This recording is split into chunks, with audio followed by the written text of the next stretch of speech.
पहला लक्षण ये है कि आपके चेहरे पर अनचाहे बाल आने लगे हैं।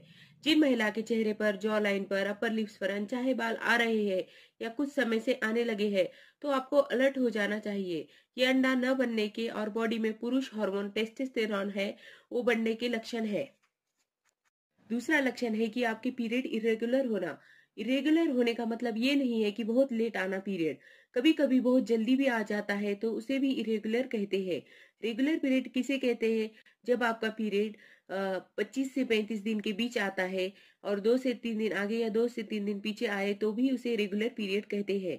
लेकिन अगर आपकी साइकिल 20 दिन को आती है या 35, 40 या 50 दिन या 2-2 महीने तक नहीं आती तो उसे इरेगुलर पीरियड कहते हैं। अगर आपका पीरियड 20 दिन को आ जाता है, वहां पे प्रोजेस्टेरॉन यानी सिक्रेटरी फेज है, वो आपके बॉडी में बनता ही नहीं है अच्छे से, तो इसकी वजह से क्या होता है कि इम्प्लांटेशन ही नहीं होता। तो यहाँ पर अगर आपकी पीरियड शॉर्ट है तो आपको प्रेगनेंसी रुकने में प्रॉब्लम आएगी। और इसी तरह से अगर आपकी साइकिल बहुत बड़ी है तो वहां पर भी अंडा नहीं बन रहा है, ओलेशन नहीं हो रहा है, ये आपके बॉडी आपको बताती है। तीसरा लक्षण ये है, यानी तीसरा साइन ये है कि पीरियड तो रेगुलर है लेकिन वहां पर जो फ्लो है वो कम हो रहा है। पीरियड का फ्लो सही से आ नहीं रहा है, सिर्फ स्पॉटिंग आके रुक रही है, या 1 या 2 दिन ही फ्लो आता है, या 2-3 दिन चलता है पीरियड लेकिन एक दिन में एक भी पैड नहीं दिखता है, तो फ्लो बहुत ही ज्यादा कम होता है। तो वहां पर आपके एंडोमेट्रियम की लाइनिंग अच्छे से नहीं बन रही है, तो बच्चा चिपकेगा कहाँ पर?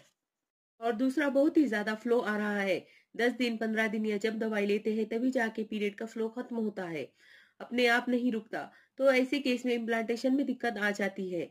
तो अगर आपका फ्लो में कोई डिस्टर्बेंस है, पीरियड का फ्लो बहुत ज्यादा कम होना या पीरियड का फ्लो बहुत ज्यादा होना, तो वहां पर ये दिक्कत आती है कि आपके अंदर अंडे नहीं बन रहे हैं तो अच्छे से इम्प्लांटेशन नहीं हो रहा है, जिसकी वजह से आपकी प्रेगनेंसी नहीं रुक रही है।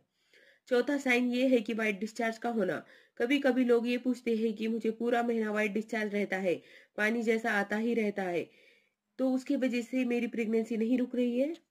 तो कभी कभी लोग ये पूछते हैं कि मुझे डिस्चार्ज बिल्कुल ही नहीं होता, ड्राइनेस की दिक्कत है, तो इन केस में क्या करें? वहां पर अंडा बन रहा है या ओवुलेशन हो रहा है, क्या इसका और डिस्चार्ज का कुछ कनेक्शन है? जी हाँ। अगर वहां पे आपका हार्मोन बैलेंस है, जैसे कि प्रोजेस्टेरॉन, एस्ट्रोजन, एफएसएच, एलएच, तो वजाइना में हेल्दी डिस्चार्ज होगा, ड्राइनेस की दिक्कत नहीं होगी।